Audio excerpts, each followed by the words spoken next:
အခါရပါမြတ်စွာဘုရားရှင်ကိုတော်မြတ်ကြီးသာဝတ္ထုပြည်မောဇေတဝန်ကျောင်းတော်မှာတရင်သုံးနေတဲ့အခါနတ်သားတစ်ပါးကညချမ်းအချိန်ကာလမှာလာပြီးတော့မြတ်စွာဘုရားကိုမိဂုံးလေးလာပြီးတော့မေးလျှောက်တာရှိတယ်မြတ်စွာဘုရားကိုနတ်သားကမိဂုံးဘယ်လိုမေးတယ်လဲဆိုလို့ရှိရင်ကထဏုတွံမာရိတဩဂမတရီတဲ့မာရိတဘုန်းတော်ကြည်တော်မူသောမြတ်စွာဘုရားတွံအရှင်ဘုရားသည်ကထဏုအဘေတို့လည်းယင်ဩဃလေးတွေပင်လေပြင်ကိုအတရိကူးမြောက်တော်မူခဲ့ပါသည်နီးဖရာတဲ့သူကမြတ်စွာဘုရားဟာဩဃလေးတွေပင်လေပြင်ကိုကူးမြောက်ပြီးပြီဆိုတာကိုတော့ तू သိနေတယ်ဒါပေမဲ့ဘယ်လိုဘယ်ပုံနဲ့ကူးမြောက်သွားတယ်လဲဆိုတာကိုတော့ तू ကမသိဘူးမသိတာကြောင့်မို့အမှမြတ်စွာဘုရားရှင်ကို तू ကလာပြီးတော့မိဂုံးလေးလာမေးတာအရှင်ဘုရားတဲ့အရှင်ဘုရားဩဃလေးတွေပင်လေပြင်ကိုအရှင်ဘုရားဘယ်လိုများကူးမြောက်သွားပါသလဲဖရာလို့လာမေးတဲ့အချိန်ပိုင်းမှာမြတ်စွာဘုရားကဘာပြေလဲဆိုလို့ရှိရင်အပတိဋ္ဌံခွာဟုအပတိဋ္ဌံခွာဟံအာဝုတောအနာယူဟံဩဂမတရီတဲ့အာဝုတောတဂါရောနတ္တာအာဝုတောတဂါရောနတ္တာအဟံငါတိအပတိဋ္ဌံ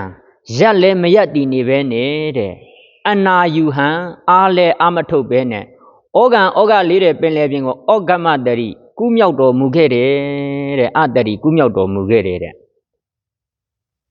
အားလည်းအာမထုတ်ဘူးတဲ့ရက်လည်းမရက်တည်နေဘူးတဲ့ရက်လည်းမရက်တည်နေပဲနဲ့အားလည်းအာမထုတ်ဖဲနဲ့ဩဃလေးတွေပင်လေပြင်ကိုကူးမြောက်တယ်တဲ့အဲ့ဒီမှာနတ်သားကနည်းနည်းလေးမျက်စိရှုပ်သွားတာပေါ့မျက်စိရှုပ်သွားကြပဲဘာကြောင့်လဲဆိုတော့ဦးဇင်းတို့ပင်လေတစ်ခုမြစ်တစ်ခုချောင်းတစ်ခုကိုကူးမယ်ဆိုလို့ရှိရင်အာထုတ်တဲ့နေရာမှာအာထုတ်ရတာ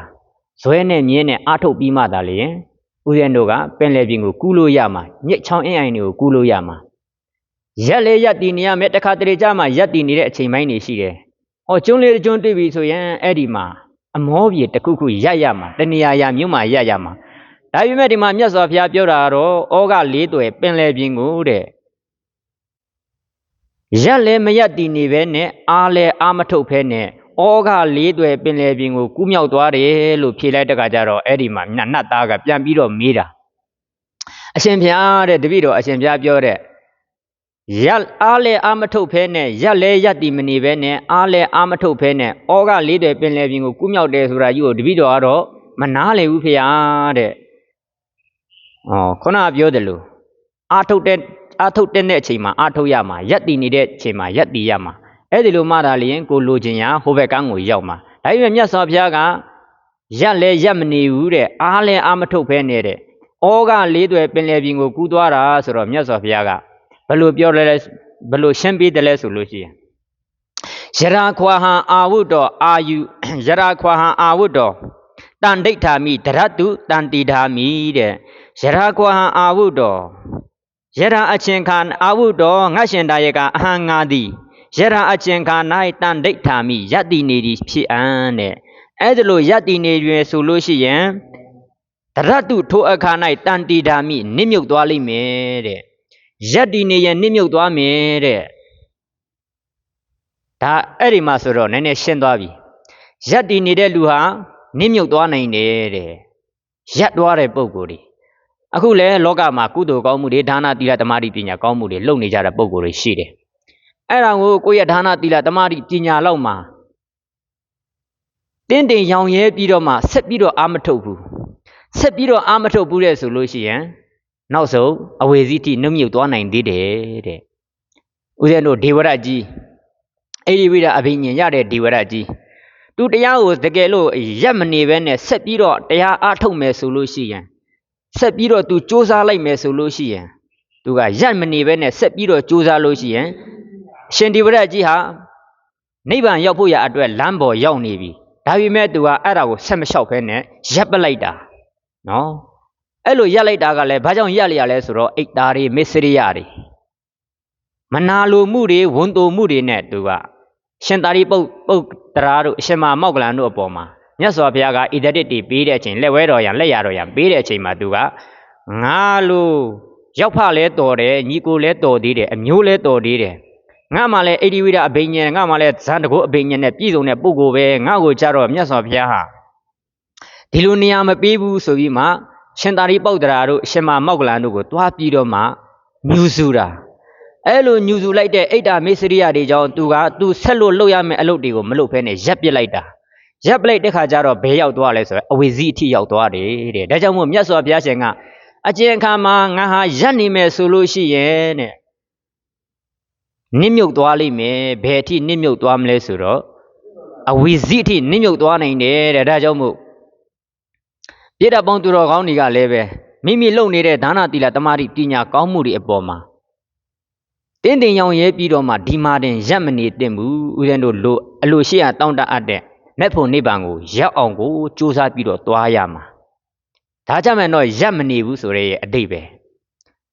ဟောတခါတည်းမြတ်စွာဘုရားကြမယ်တော့အားလည်းအာမထုတ်ပြန်ဘူးတဲ့မြတ်စွာဘုရားကအားလည်းအာမထုတ်ဘူးဆိုတာကိုမြတ်စွာဘုရားကအာမထုတ်တာကိုဘယ်လိုပြောတယ်လဲဆိုလို့ရှိရင်ယထာခွာအာဝုတော့အာယူဟာမိတရတ္တုနိဗ္ဗုံရှာမိတဲ့ယထာအကျင့်ခါနဲ့အဟံငါသည်အာယူဟာမိအာထုတ်မယ်ဆိုလို့ရှိရင်တဲ့တရတ္တုထိုအခါ၌နိဗ္ဗုံရှာမိမျောပါသွားလိမ့်မယ်တဲ့အာထုတ်နေကြတာအာထုတ်ရင်လည်းပဲမျောပါသွားနိုင်တယ်တဲ့ဘာကြောင့်မို့အာထုတ်ရင်မျောပါသွားနိုင်တယ်လဲဆိုတော့အာထုတ်တယ်ဆိုတာအလုတ်ပဲလေအာထုတ်တယ်ဆိုတာအလုတ်ပဲဦးဇင်းတို့ကဘာတွေလုပ်နေကြလဲပုံညာပိသင်္ခါရအပုံညာပိသင်္ခါရအနိစ္စပိသင်္ခါရဆိုတဲ့ဒီသင်္ခါရတရား၃ပါးကိုပဲကြိုးစားပြီးတော့အာထုတ်နေကြမယ်ဆိုလို့ရှိရင်တန္တရာကြီးဟာဦးဇင်းတို့တန္တရာကြီးအရင်ညောမှာညောနေရအောင်မယ်တဲ့ပုံညာပိသင်္ခါရပုံညာပိသင်္ခါရဆိုတာနတ်ပြည်ရောက်ကြောင်းလေးလောကစည်းစိမ်ချမ်းသာရကြောင်းကလေးဒါလေးကိုပဲကျေနပ်ပြီးတော့မှအာထုတ်နေကြမယ်ဇန်တမာပတ်မှာလေးပဲနေပြီးတော့မှအဲ့ဒီလိုလေးနဲ့ကျေနပ်ပြီးတော့အဲ့လောက်ကလေးပဲအာထုတ်နေကြမယ်ဟောတချို့တွေကဒါနသီလတမာတိပညာတွေကိုပြုကြတာ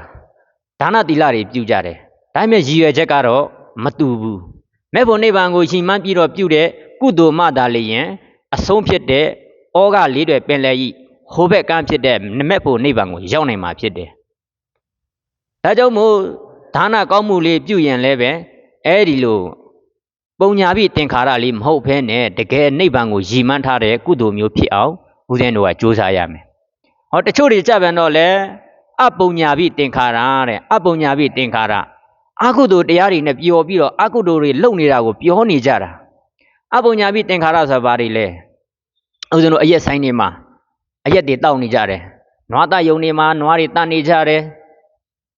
သူများအသက်တွေတတ်ပြီးတော့မှအသက်မွေးဝမ်းကြောင်းပြုတ်နေကြတာဒါသူများအသက်တတ်တယ်ဆိုတော့ဒါအကုသိုလ်ပဲဒါကိုဘာခေါ်တယ်လဲဆိုလို့ရှိရင်အပုံညာပိသင်္ခါရအကုသိုလ်တရားတွေကိုလုပ်နေကြတာဒါကြောင့်မို့ပုံညာပိသင်္ခါရလုပ်ရင်လည်းပဲဒီနတ်ပြည်လူပြည်ဗြဟ္မပြည်ဒီနားမှာတည်းလေးမျောပြီးတော့မှနေလိမ့်မယ်တဲ့အပုံညာပိသင်္ခါရကိုလုပ်မယ်ဆိုရင်ကတော့ဟိုးအဝိဇ္ဇိအထိရောက်သွားနိုင်တယ်တဲ့အဝိဇ္ဇိအထိကိုမျောပါသွားနိုင်တယ်တဲ့အာနိစာပိသင်္ခါရကြမယ်တော့ဗြဟ္မပြည်ရောက်နိုင်တယ်အာနိစာပိသင်္ခါရဆိုတာဇန်တရားတွေကိုအားထုတ်တာဗြဟ္မာကြီးဆိုတာအသက်ရှည်တယ်ထာဝရအသက်ရှည်တဲ့ဗြဟ္မာကြီးတွေ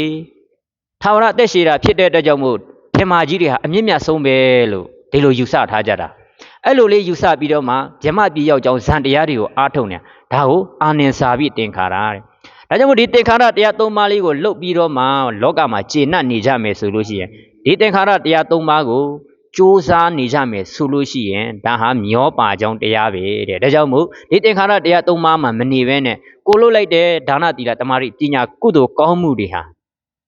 နိဗ္ဗာန်ကိုဥတည်တဲ့အလုပ်ပဲဖြစ်ရမယ်နိဗ္ဗာန်ကိုဥတည်တဲ့စိတ်ပဲရှိရမယ်ဒါကြောင့်မို့ဒီလိုနိဗ္ဗာန်ကိုဥတည်တဲ့စိတ်ရှိနေမယ်ဆိုလို့ရှိရင်ဒီကုသိုလ်တရားဟာ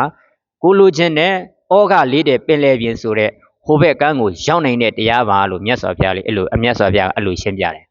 ဒါကြောင့်မို့ဒီတုတ်တန်လင်းမှာပါတဲ့အတိုင်းပဲလူတွေဟာရက်လဲမရက်တည်နေတဲ့မှုမရက်တဲ့မှုဘာလို့ကိုယ်မှတရားတွေအားထုတ်နေတယ်ဟောတမာတိတွေဖြစ်လာတယ်ဆိုရင်တမာတိတွေကိုပို့ပြီးတော့ဒီတမာတိကိုအားပြုတ်ပြီးတော့မှဦးဇင်းတို့က